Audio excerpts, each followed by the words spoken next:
Assalomu alaykum, Kamoliddin aka, keldingizmi? Sog'indik sizni, keling. Keling. Salomatmisiz? Assalomu alaykum, yaxshimisiz? Xush kelibsiz, keling. Sig'amiz hammamiz, bag'rimiz. Yo'l tirband. Yo'l tirband. Rejissor kechikmasdi o'zi, aktyorlar kechikadi. Salomatmisizlar? Bular vaqtli kelib qolishibdi-da. Ha, yaxshi. Yaxshi keldingizmi, Kamoliddin aka? G'iybatni qilishmadimi? Yo'q, endi boshlagandik. Endi boshladinglar. Yaxshi mavzu tanlanibdi serialga. Yangi to'y muborak bo'lsin, Kamoliddin aka. O'zingizga muborak bo'lsin. Salomat bo'ling. Assalomu alaykum hammaga. Hurmat qilib taklif qilganlar uchun kattakon rahmat. Boshimiz osmonga yetdi. Salomat bo'ling. Premyerasini qachon boshlaymiz mahallada, Xudo xohlasa? Nasib endi noyabr oyida mo'ljallayapmiz. Noyabr oyida. Boshida inshaalloh. Endi bu dolzarb muammoni ko'tarib chiqqanda ssenariy muallifini ham xizmati beqiyosda, to'g'rimi? Albatta, hozir ssenariy muallifi bu u kishi ertalabki ishga kech ketdi-da, endi tezlik bilan bo'ldi bu narsa. Bizdan taklif qilishganiga unga ulgura olmayman aka. Keyingilariga chaqirsanglar kelamiz dedilar. Xurshidjon Serov, Abbos Serov bular ikkalasi. Keyingi 30 tarixda Naymaxon degan singlimiz yozishyapti. 3 ta ssenariyst bilan birga deb olib boryapmiz ishlar. Effekt qanaqa bo'ldi tomoshabinlarga? Endi effekti Endi taqdim etiladi. Birinchi taqdimotmi? Ha, birinchi taqdim. Demak, bu qayta taqdimotmi birinchisi? Hamma yaxshiliklar mahalladan boshlanadi. Mana shukrulloh aka, Xudo xohlasa. Kamoldan aka, yo'li yorug' bo'lsin. Shu serial orqali odamlarni, jamiyatdagi yoshlarni anchasi shu illatdan qaytsa, demak yutuqlar shu bo'ladi. Yo'qotmang, profilaktikasi ham bo'lish kerak-da. Odamlar bilish kerak. Hozir shunday fikr bo'lyaptiki, sevganman o'sha obrazlar orqali sevgan insonimni, qadrdonim, har kuni ko'rishadigan odat insonimni ham, masalan, yigitda mana shu mahsulotlarni iste'mol qilishni sezmagan shu personaj degan fikr bo'layapti-da. Demak, o'sha sintetik dori vositalarini qaramligini sezish juda ham qiyin bo'lar ekanda. Qiyin bo'ladi. Masalan, o'sha ichiga kirib borgandan keyin baribir o'sha narkologlar bilan balki gaplashilgandir. U yerdagi jarayonlar, balki ota-onalarga nimalardir deya olarmiz. O'sha 30 ta seriya olingungacha siz professional mutaxassis bo'lib ketasiz. To'g'rimi? Belgilari qanday bo'lar ekan?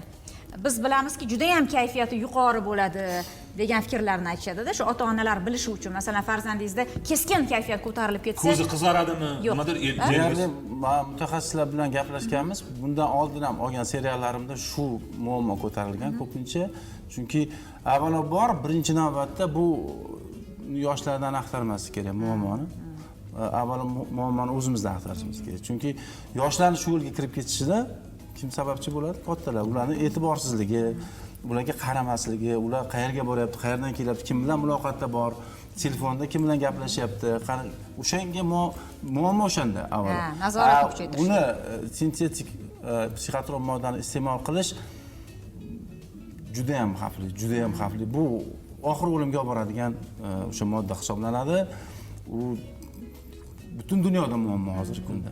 Global bizda bu muammo butkul to'xtashini istagan bo'lardik. Siz birinchi qadamni tashlab bergan bo'ldingiz. Qadamlar ko'p, lekin seriallar orqali menimcha birinchisi bu mavzuga. Maqsadimiz shu, mana shu 10 million aholi ko'radimi, 100 million ko'radimi, shundan deyarli o'ziga o'sha namuna olib ko'rib, mana shunaqa bo'lar ekan, oxir oqibati mana shunga olib kelar ekan degan xulosaga kelsa, yoshi katta. Bu yerda hozir faqat yoshlar to'g'risida ketmayapti gap. Yoshi katta insonlar ham iste'mol qiladi buni. Faqat yoshlarga yopishib olmaslik kerak. To'g'ri. Bu yosh chegaralanmagan. Asosiy masala bundan ham tashqari kuryer degan kuryer serialimizning muammosi nimadaki? Tarqatuvchilar. Shuni tarqatish. Buni orqasidan mo'may pul ishlab topaman degan ma'noda. Aktyorlarimiz bilan suhbatlashdinglar? Gaplashdik. Biz gaplashdik. Ish jarayoni qalay bo'ldi? Bu hammasi pozitiv odamlar, kayfiyat o'ziga yarasha, kayfiyati bor aktyorlar, aktrisalar saralab olingan va jarayonlar qanday kechdi? Hozir kechayapti. Nargizaxon so'rab turdi, kiradigan joyimizda telefonda gaplashdik. Keyingi 30 talikni o'qib chiqdilar-da. Keyin yana 60 ta seriya nasib bo'lsa, o'shanda aytayapti, qanday sevish mumkin? Buni iste'mol qiladigan odamni ham sevish mumkinmi deyapti-da. Sevib qoladi, yaxshi ko'rib qolgandan keyin. Odamlar birga yashaydi ham. Uni shunday.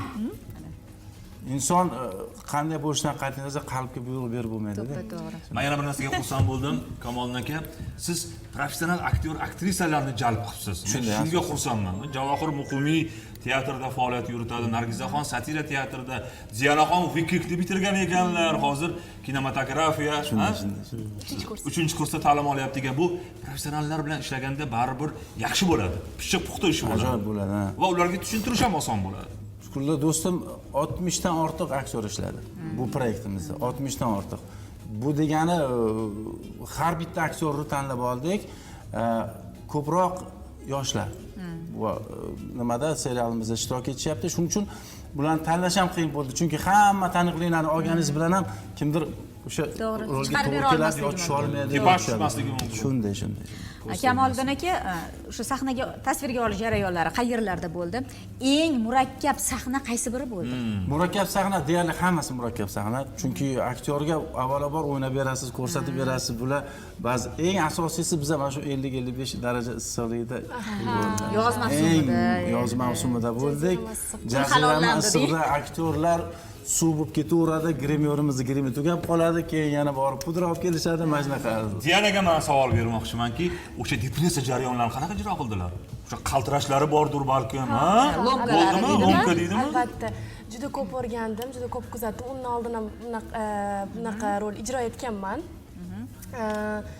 Nima bo'ladi? Bosh og'riq. Menda, ya'ni men bilmaganman bu narsani iste'mol qilayotganimni. Bilmagan holda, ya'ni Zokir degan bizni personajimiz, men yoqtirib qo'ygan inson.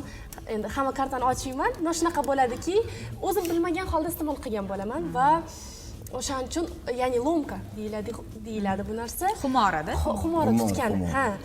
Bosh og'riq, qaltirash, keyin nima, ko'ngil aynish, nimagadir tortadimi, qichigandek bo'ladi-da, badan mana his qilib aytib berishini qarang, xuddi bo'lgan. Rostdan ham iste'mol qilib ko'rmadingiz.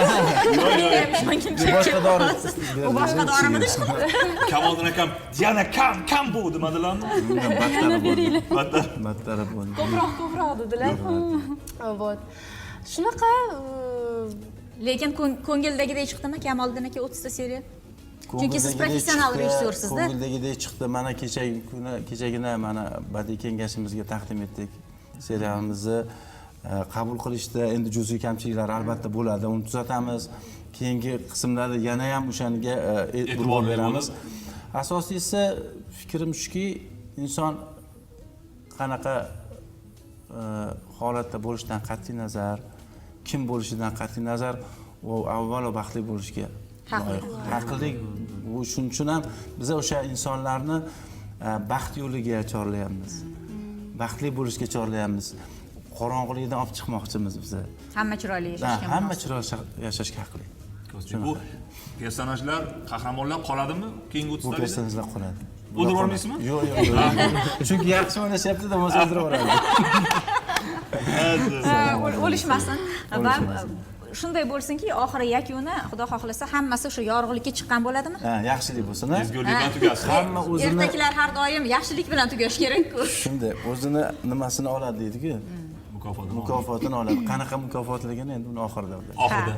Haqiqatdan Kuryer serialini noyabr oyidan boshlab mana va'da berilyapti. Mahalla telekanalida premyerasi bo'lib o'tishi rejalashtirilyapti. Hammamiz ko'ramiz. Oilaviy o'tirib ko'rsa bo'ladigan, oilaviy o'tirib o'rgansa bo'ladigan serial ekan. Ko'rish kerak va albatta o'zimizga xos bo'lgan fikr va mulohazalarni o'sha mahalla Telegram boti orqali bildirib tursak bo'ladi. Shu joyini ham alohida eslatib o'tmoqchiman. Bizda soat 8:57. Zarif aka, davom ettiraylikmi suhbatni? Xo'p bo'ladi. Demak, hali 3 daqiqa vaqtimiz bor ekan. Bu degani 3 daqiqa tilak bildirishga o'zi yetib qolsa kerak. Chunki aktyorlarimizni olib kelsak, bu yoqqa sig'mas. Hammasini. Bo'lmasam 3 daqiqa olib kelib turasiz-da. Shunday. Har ko'rsatuvda chaqirib chunki biz 7 kun efirga chiqamiz. 6:20 dan soat 9:00 ga qadar efirga chiqamiz. Bemalol Kamoliddin aka, studiyamiz eshiklari siz uchun har doim ochiq. Hamma aktyorlarni biz albatta ko'rsatishimiz kerak. Chunki hammasi murakkab kadrlar bo'lgandan keyin u jarayonni hammani o'zini tilidan eshitishimiz kerak.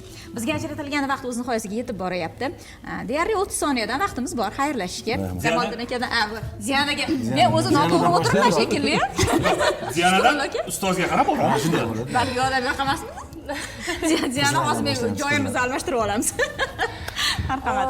Azizlar, hammaga rahmat kuzatayotganlarga. O'ylaymanki, bizni serialimizni kuzatasizlar va o'zingizga kerakli bo'lgan narsani, kerakli xulosalarni ushbu serialimizda olasizlar. Agar olsanglar biz juda ham xursand bo'lgan bo'lardik. Biz sizlar tomoshabinlar uchun jon kuydirib rol o'ynayapmiz, ishlayapmiz. Komanda sizlar uchun ishlayapti. Rahmat. Biz emasmi? Albatta, bu serialimiz Xudo xolasa ko'p yillar davomida qo'yilib keladi. Chunki bir marta ko'rilib, keyin shundoq arxivda qoladigan serial bo'lmaydi. Xudo xolasa ko'p yillar davomida Muxlisini topadi. Biz muxlisini topadi. Marhamat.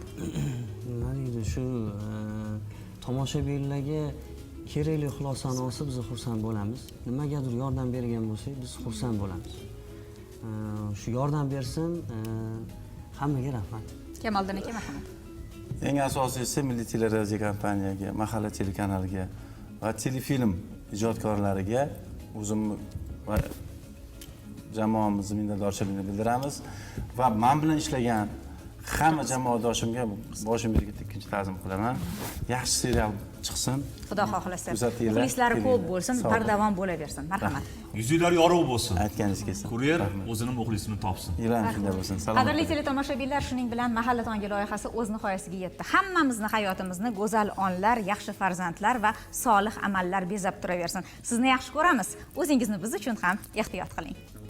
Hazrati inson bo'lib yurish nasib etsin. Ko'ngildan qolmang, ko'ngilda qoling. To'g'rimi?